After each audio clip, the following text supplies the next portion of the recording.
Good afternoon and welcome to the press conference, international press conference of Ready Player One, the new Steven Spielberg movie. And we're going to welcome, first of all, the author of the novel and screenwriter, Ernest Cline.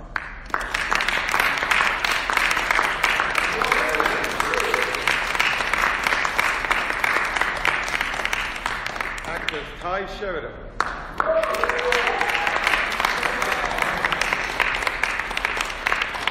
Olivia Cooke.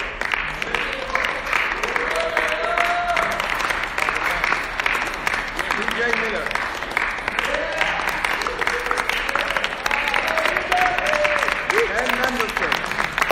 Penn Mendelsohn.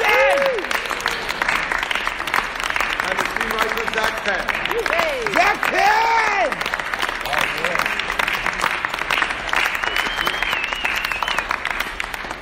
Nice. Congratulations. I think we're all really excited to see this movie. And I'll start with a question for all of you, I guess starting with the writers, with you, Ernest. What was it that inspired you to write this novel, and how was it to participate in the movie? Well, the inspiration for Ready Player One came to me a long time ago, and I think it came out of my love of growing up with classic video games, and also Roald Dahl's book, Willy Wonka and the Chocolate Factory. And I had the idea of what if Willy Wonka had been a video game designer instead of a candy maker, and what if he held his golden ticket contest inside his greatest video game creation. And once I had that idea, I latched onto it, and it took many years of working on it, but that was the origin of the story. And the whole time I was writing it, I never imagined it could be a movie. It was because I was kind of paying tribute to all of pop culture and mashing all of pop culture up and paying homage to it at once, and that seemed kind of impossible. That all the different licensing would work out for all of that to appear in a film. But it turns out that the one man who could make all that happen ended up deciding to make the film. So it's been an amazing experience. How's the process been for you, Zach? Terrible. It's been terrible. No, I just read the book last week, so no. It was amazing. I mean, first of all, I had read the book and I had become friends with Ernie even before I started writing it. So I kind of steeped in Ernie Cline for a little while before I began writing, and that helped. I mean, not literally, but basically once Steven signed on, Steven Spielberg, that's when the work really began, because we basically spent a year and a half, going through every single bit of the movie and having, excuse me, guys. Sorry. And basically revisiting every sequence, revisiting every shot, every moment, often calling Ernie because Steven would read some pages from the book and say, let's find a way to put this back in. So for me, it was an incredible opportunity to work with Steven Spielberg, every day for so long that I don't even remember what the question was. You've answered it perfectly. Good. And following up on that, I'd like to ask the actors, what was it about this project that appealed to you? And if you can talk a little bit about your characters, starting with you, Tye. All right. Yeah. I mean, I hadn't read the book when the script came to me, and thank you. But I was completely obsessed with VR, and this is like, I guess exactly 2 years ago, maybe a little longer. And then when the script came around, I thought, oh my gosh, it's so cool. Steven Spielberg is doing a VR movie. And then I thought, man, I can't wait to see it. I'll never be in it, but I can't wait to see that film. And then I sent in an audition tape, and my agent called me and he said, yeah, I think he's looking for something a little different, but you did a good job. Okay, thanks so much. But then a couple weeks later, I got another call, and he said, do you remember that Spielberg movie? And I said, yeah. You've never read. What's happening with that? And he's like, well, I think he wants you to audition again. He saw you in this trailer for this movie that I did. It was probably not my best. What is it? Yeah, what was it? Tell us. It was a movie called Scouts vs. Zombies. Well, no, it's called Scout's Guide to the Zombie Apocalypse. Yeah. That's not your best. Huh? Yeah, That's not your best. Ready Player One is. is. It was hilarious because at that time it had come out, and working on it wasn't the most pleasant experience, I will say. And anyway, but it was hilarious that that's what he had seen and wanted me to audition again. And then he's like, okay, now why don't you come read with Olivia? And then I did, and then I told him, I was like, because I believe for sure it's not going any further than this. This is the end of the road. He was shit in the audition. That was terrible. I puked. I'm kidding. And I told Steven, I just said, you know, thank you so much for all of your films, because if it weren't for E.T. and I wouldn't be the same kid. And then he cast me, and then I felt really awkward because I'd gotten sentimental so fast. I'm kidding. Yeah, and then it was just a dream come true. And as Zach says, to work with him every single day, and just watch the man work and watch his mind run, and his energy levels are incredible. Like, and it bleeds into the rest of the set. He's up on his feet for 12 hours a day, and he's not the youngest guy, and he's still he's like just as energetic as, you know, he's like a kid, and he's so passionate about what he's doing. And when you see that for someone who's been so successful in their career, that's really, really inspiring. What about for you, Lydia? Well, I read Zach's script first, and it just felt like just pure adventure. It was Willy Wonka. It was Indiana Jones, and also the chance to get to work with Steven Spielberg as well. It's just it felt very surreal, because when you're a kid and you're like, I want to be an actor and I want to work with Steven Spielberg, it just sounds so absurd. And then I read the book, and it blew my mind, because I just don't know how Ernest came up with it, because it's just so out of this world, and also but very grounded, and it just feels very scarily close to a world that we're entering as well, even back when Obama was president. So yeah, that's my answer. TJ? First of all, whose is this? I just wanted to give you a secret message that none of the rest of you get to hear.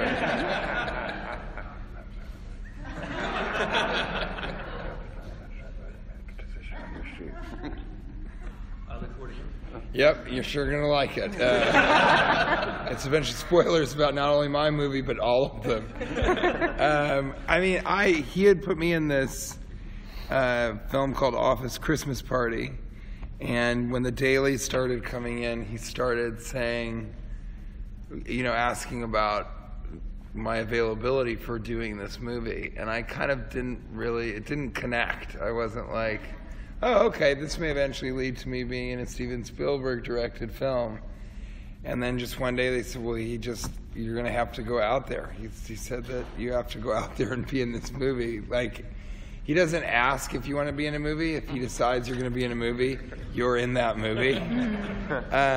So I went out there, and it was really fun, because Zach penned the script, and he had already penned this character that... Pen is another word. He had already penned this very funny character, and then they were really open to me improvising. That's kind of what comes with the package when you hire me at this point. And so I already had a very good script, and then I got to elevate some of it with, just trying to put in funny lines, but still remain in the tone of this fantastic. It's really an epic, is what my wife Kate keeps saying, is like, this is an epic. It's going to be an epic movie. And so you have to make the comedy much more subtle. Otherwise, it's like corny, and you're kind of like, why is this guy ruining this great movie? And but I was able to pretty quickly, I thought, figure out how to do that anyway. Yeah, what the tone is, and then I still ruin the film. Make no mistake. I want that known internationally, and also he's so easy to work with, and he's such a psychopathic character in so many things that he's done. But in real life, he's very good at improvising, very funny, and very in it. And it's really hard, because they exist in the real world for a good, portion of the film, less than I think, they spend in the game, just like in the real life that we're talking about in the future. And the two of us, well, you're in real life as well, but I'm only in the game. So when we would work together, we'd be in those suits with the little balls all over them.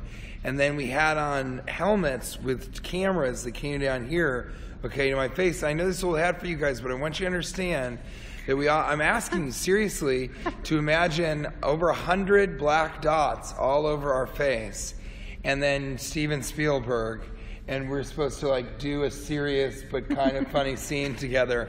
And he's so in it, he's just like, "I rock, my old friend, how are you?" And I'm just like, "You look like a weird pointillist painting, but I have to stay in this." And the most important director ever is standing over there like, yeah, okay. Oh, no, that was good. I like that one. So it was a very, very surreal experience front to back. But I read the book once I sort of figured out that, and the book, I finished it. Have you guys read it? No one in here's read it? Do you guys read? Are you any of you literate? If you are literate, and you seem all like very cultured people. Well, most of you. And I finished it in 5 days, and my wife, who's much smarter than me, finished it in 2. It was such a riveting read.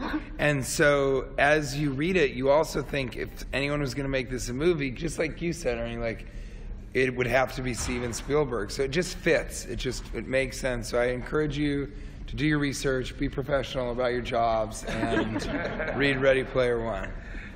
Ben, is there anything you'd like to I can't possibly follow that. Everything that TJ said.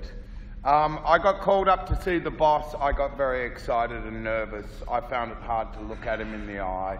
And then eventually we warmed up, and he said, "Be evil for me." And there I was. But be an evil that we can understand, Ben. Be a corporate evil. Be a necessary evil. Be an evil of consumption. And you'll have T.J. Miller by your side. And thus it was born.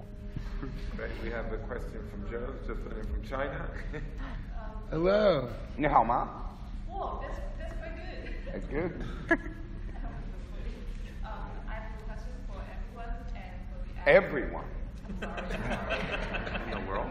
It's just about what's the new stuff in the movie, because we talk about previous stuff, VR or two worlds or video games and those type of movies, and something very impressive. But for you guys, do the movies, the more that this movie was not newest properly. Okay, you want to jump in there? So what was the newest part of it? Well, I think the technology that we're using, quiet in that other room, or I will come and show you my evil. I think, this is best addressed to the Brains Trust. Let me say that. But let me start by saying, because TJ took so long and I haven't said that much yet, we were using very new equipment. Yeah, well, one of the things, first of all, the motion capture technology that Steven is using, which I believe he trained with James Cameron. I believe, Steven will correct me if I'm wrong, but I believe he told me that he went and trained with James Cameron while he was doing Avatar to learn how to use this, which I just think the idea that Steven Spielberg is going out saying, "Oh, I better go learn something new from a different filmmaker," is pretty amazing. That's why he's better than all of us. But one of the things that's really amazing about it is that the motion capture technology, which has been around for a while, that isn't totally new, but the way that everything gets composited allows Steven to basically, if he were filming a scene in this room, he has every single thing that's in this room covered. It's covered automatically by hundreds of cameras that are capturing it. And if it were me, I would have no clue where to start with where the shots should go or what would happen. But if you're Steven Spielberg and you are probably the best shot creator in the history of cinema, he basically can go and shoot a scene and get the performance he wants, and then afterwards go into this tent and recreate a new shot that more perfectly captures exactly what he wants. And I don't know how easy this is to understand, but the possibilities are limitless. So the idea that you have someone like Steven Spielberg walking in and saying, you know what, I'm going to redo this shot, and then coming up with the most incredible single shot that captures everything you need to see, that you can't do that normally. You know, that's not possible even when you're doing just effects movies.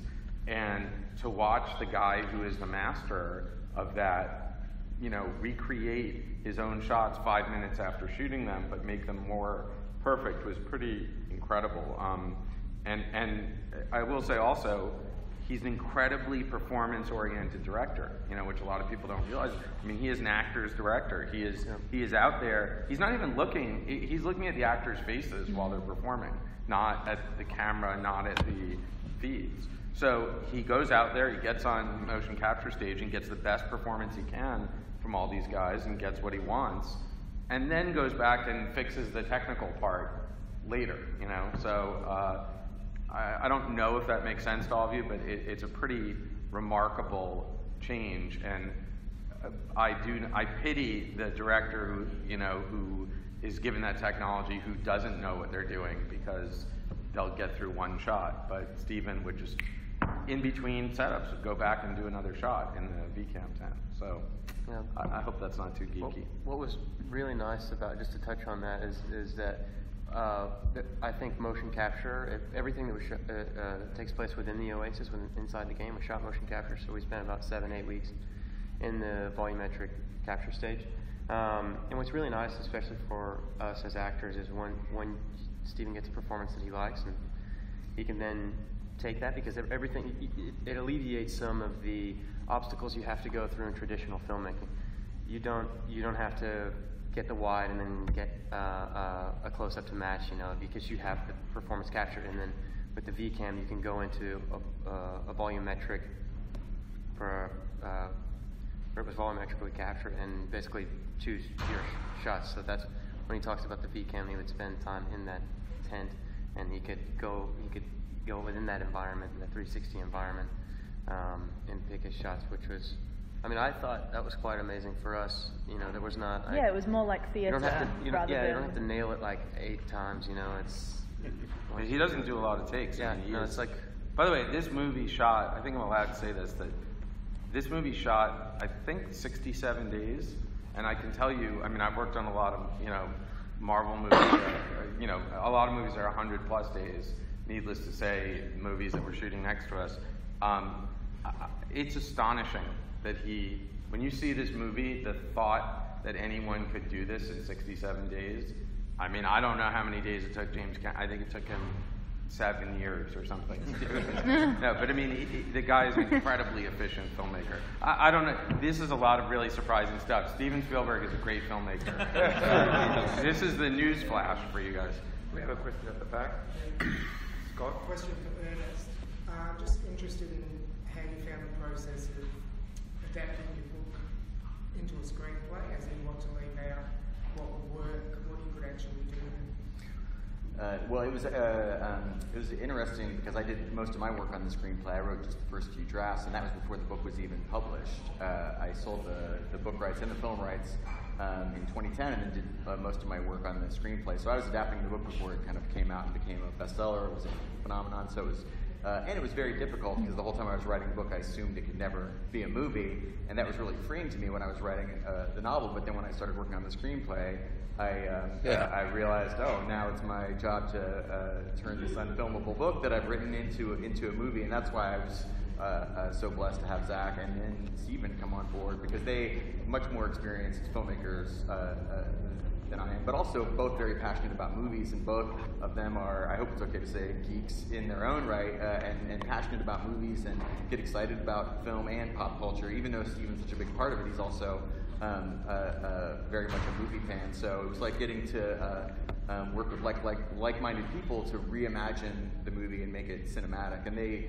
Zach and Steven were great through the whole process and bringing me in. Even though things had to change invariably, they would always consult me and get my input on those changes, which made me feel really included through the entire process, even on the set. Well, and also, to be fair, Ernie is also a screenwriter, and this is not his only experience writing screenplays. So, you know, as opposed to calling up a novelist who really doesn't have any conception of what you're doing, I would call Ernie and say, okay, we have a problem. X happened, and I've got to come up with a way to get around this, and I can't give you any details or it'll ruin the movie.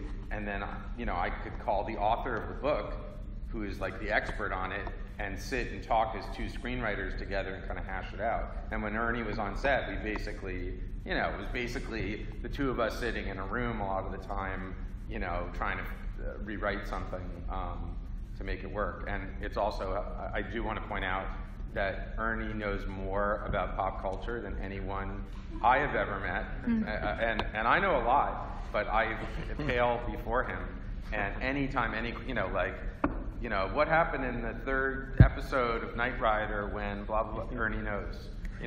What did Steven Spielberg do on Tuesday in 1981? Ernie knows. And if I can say this, it became a thing on set that we would quiz, we would ask Steven, what's something that no one would know about you? And he'd say, well, I guess that I shot second unit on Scarface for one day. And we would text Ernie and say, what movies did Steven... Scarface, Ernie already knew it. And we could never stump him. We never stumped him. We have a question. He was probably checking the internet, but go ahead. He was not. His replies were instantaneous. Wow. How are you? Well, it's a thought. I want to know if you agree with me or not. I think that through video games, we see reality more in haze, without limit, and that maybe after playing video games, we can feel that everything is possible. So our dreams are easy to obtain because we live in this reality that has obstacles. So do you agree with that? If you can comment, and if the film touches a little that with the characters. Yeah, for sure. I mean, I play a character that is always in the Oasis. It's just constantly playing video games, and his entire identity exists within that world. And actually, to go back to the technology real quick, the motion capture is so much more advanced that he kind of had to explain a couple of times, and I'm sure you guys heard this, that this will really look like your face. It won't look like a video game that you have heard before. So it will pick up the tiniest. Remember, he was also saying to us, if you do a bad performance, it really looks like a bad performance. But yeah, I mean, I think that, games have become so realistic in these worlds, and VR especially is something that, is getting nearly just absolutely real, that people kind of feel like the line between reality and video gaming is becoming blurred. Yeah, I think so. Lisa? I have a question for the actor. I was just wondering, because having read the book, wonderful book, it's so steeped in pop culture. There are so many. So you did your research. She did her research. I was just wondering what particular references that you particularly connected with in the film. I understand obviously, and just seeing the preview that there are some changes, but what was it in the movie that you were particularly geeking out on when it comes to I said earlier it was the Iron Giant for me, because the Iron Giant is one of my favorite movies ever, and. They're just kids, by the way. You got to I remember. They were not born. But now when most of this happened. Movie with the Iron Giant. I know. But seriously, I'm not kidding. I got a little emotional. It's beautiful because that movie it means so much to me, just thematically, and also the experience I just had showing my aunt's kid, who was 3.5, the Iron Giant, and I was crying at the end of the movie, and he looked up at me and he was asking me why I was crying, and I told him.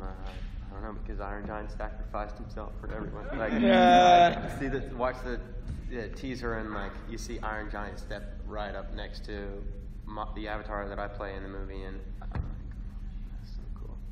That's so cool. Did you geek out on anything? Oh my god, every day I was geeking out. You ask Steven, so I don't know if I can talk about the actual other things that are in the movie. Remember the day. So Steven would come to work, and he would sometimes have new ideas, and we would be like, Steven, you can't get the rights to what? He's like, oh, call him up, it'll be fine. No. Yeah. One day it was just everything like, was so accessible. Well, I can't say what it is, but do you remember this, Zach, when he came to set and he had that idea that we were like, that's crazy, but only Steven would say, oh yeah. I mean, I remember that happening multiple times. Multiple times, but it's. I mean, Steven can call the Queen of England. Steven, I mean, they call him like every day. You know, the president calls him. I mean, anyone calls. There's no one he doesn't have access to. So unless there's like a lawsuit, he can pretty much get it. Also, he's produced half the movies that have been made. Mm-hmm. Yeah. But I do want to point out, we had to like help these guys because it's a little unfair. I mean, me and Ernie and Ben are all, you know, right? We're all the same generation. Yep. And I'm a child of the 80s. Yeah. How old are you, TJ? You're 36. Oh my God. So don't listen to him. He's a young guy. But we've brought you all here to not be able to tell you anything. Right. No, but all I'm saying is, there were times where it was like, you know, yeah, it's not surprising that you guys don't know this terrible one-hit wonder band from the 80s and the video that was in heavy rotation on MTV in 1987. You know, we had to, it was weird. Like, we would have to say, you know, Tye would be like, someone would be like, Tye, you never saw that? It's like, he wasn't born when that came out. Dude, how about the day you and Steven had to teach me how to hold the Atari controller? That's right. Well, that's another thing. Like, why would Tye know how to play with an old school joystick? You know, I mean, I do because I had an Atari 2600. You know, Ernie probably still does. I mean, you probably still break out your 2600. Vintage condition. When I first met Tye and we were talking about you, Zach, and I was like, oh, you know, because Tye had just been working on X-Men, the latest X-Men, Apocalypse, and I'm like, you know, Zach worked on some of the X-Men movies too. He's like, oh yeah, the old ones. I'm like, what? Those are the old 90s. That's not old. I think it's really interesting because, and one of the reasons that I loved the book and think that the movie is going to be so sort of influential is it's almost like I kind of have a theory that culture ended in the 1980s because that was the beginning of sampling and remixing, and so suddenly we already had the building blocks to create new culture. We didn't need to really invent anything necessarily new. And this movie itself will take all of these 80s references and this younger generation will suddenly, so in the weirdest way, it will bridge, instead of in the future us being like, oh, you've never seen Ghostbusters? You've got to see it. It's a great movie. People are going to be like, which Ghostbusters? Because they keep sort of remaking stuff, and this is the ultimate 80s remix. The samples almost everything from every type of culture, but specifically popular culture. And it's going to reinforce the existence of it, and people are going to, you know, go back and, you know, see these movies that there are references to when this is the movie that it is, because it's going to be such a big film. So I thought that was really cool. And I am a little bit younger than you guys, and I wouldn't listen to them about not listening to me. They're getting a little senile, a little elderly. But I loved Star Wars growing up, and so my kind of Iron Giant moment was I realized that IROC is this bounty hunter, and that he would look up to the greatest bounty hunter in all of science fiction, which is Boba Fett. And so in the film, I do an impersonation of Boba Fett, which I want to say is both the hardest thing and the easiest thing I've ever done, because he only says like 5 lines in the entire trilogy. And so I picked, you know, the voice artist that I thought was the best, and then just hit it, just did those 5 lines over and over and over again. But I really geeked out on that. I loved the idea that I would try and impersonate Boba Fett, but be funny, because I'm a comedian, you know, rather than a badass actor like some of the other people in the room. God damn it. So that was the thing that I connected to, was that, you know, although it's not, you know, Disney heavy or Star Wars heavy. Yeah. It's very much in and of that time, and all of that culture in some ways, and I think you make this point in the book, all that culture is intertwined. It's all kind of connected, and the way that we think about things is affected by Back to the Future, as well as Indiana Jones, as well as, you know, Akira. Brad? In the trailer for the film, the voiceover narration lead says the Oasis is the only place where I feel like I mean anything. So for any and all of you, what place in real life evokes that feeling of rootedness? Being in a Steven Spielberg film. So grounded. That's where I feel most at home. Comic-Con. Yeah, being at Comic-Con. This is where I like my Been here a lot of times. Yeah, yeah. Karen? I noticed that you used Tom Sawyer by Rush. I was going to say. Great choice. I just wanted to know what music was influencing you while you were writing the book and the screenplay, and for the actors, what music were you listening to help you get into your character? The second track on the album, Red by Cheddar, we would listen to that a lot. Yeah. There you go. You like that? You like that, Zach? That's a deep That's a quick single on the way through. Well, first of all, there's a playlist on Spotify, which Ernie pointed me to, which has every single song reference in the book. So I actually, while I was writing it, I think I did a sub list, which I sent to you, right? Like, I basically took out the songs I didn't want to hear over and over again while I was writing. Like Wang Chung, for example, I didn't want to hear Wang Which Chung. one, though? Yeah, Wang either. Chung tonight or I'm Dance not a All Wang Chung Day? fan. Not a Wang Chung fan. Wang Chung, by the way.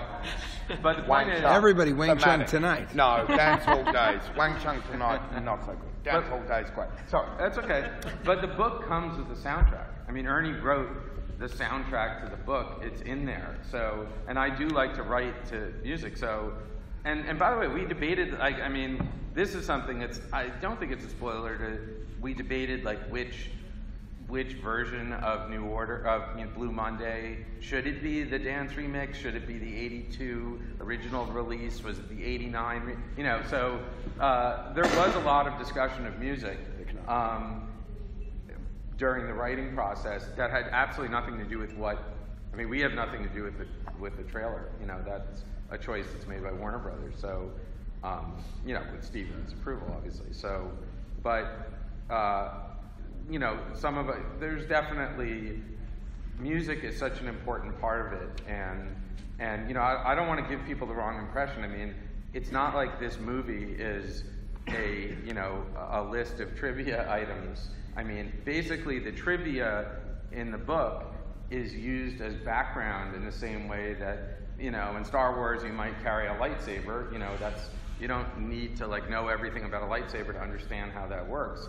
Here, everything is just taken from different sources, but it's not about those things. It's about the stories, about the characters, and that, believe me, Steven Spielberg, that is what he is focused on. It's always about what does this have to do with the characters.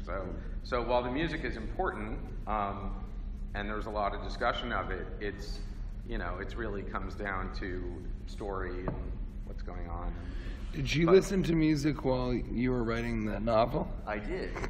Usually I write better if the music doesn't have lyrics, so I listen to a lot of film scores, and so I would listen to a lot of John Williams, and I would listen to Alan Silvestri, who is going to do the score for Ready Player One, so it was amazing. A fun, as far as music on the set, a fun fact about Ben, between every take, Ben will break into song when they're setting up another shot. It's beautiful, and he's been crooning us all day today. I'm like, Steven, what's the deal? He's like, that's how Ben relaxes. He sings a little tune between each take. True that. When it was Star Wars, you ever sing? No, I may well have busted out the theme at one point when I needed to reinforce myself. But otherwise, it's more Frankie Lane era, early stuff. But I do know Rush stuff very well. Did you ever listen to La Villa Stangiato while you were? Yes, there you go. I have every you see, I can play Hemispheres Mendelsohn as a Rush fan. all day. I can do that. I can nail that shit all day. I love that shit. I was just listening to Boba Fett over and over again. It was just like, what about me? He's worth a lot to me. We have a question here, the gentleman impatiently waiting. No disintegrations. As you wish. I want to ask some different. There are so many Japanese pop culture references in the book. Yes. So I just want to know about how many of them still remains in the movie. I think 17. 17? Right? 17? No. Exactly 17. But we can't go there, sir. We just can't give you those kind of specifics. We can't tell you, but references remain. References to Japanese Here's what I will say. You know, there's some crazy references to Japanese culture in this movie that you cannot possibly predict. And that's all I'm going to say. And ones that you can predict. You can see one in the teaser. Olivia's character is riding Kanita's bike from Akira, but it's not animation, you know, it's not anime. It's like fully photorealistic version of Akira's bike. There's lots of little stuff like that. It's got that little red line coming on, you know, if you go through it frame by frame. But there's some stuff that's pretty trippy in this movie, you know, not just robots, but other things that are taken from Japanese culture. But we cannot answer any questions about that would constitute spoilers. Except that I think it's safe to say that Steven did regard me as the Mifune of the piece. He did think of me as the Mifune. So, and I just had to work with that to the degree I could. Yeah, pick up on that. He said that my comedy was the Ghibli of communication. Well, we just really are looking forward to seeing the movie now. Thank you so much. Thank you for having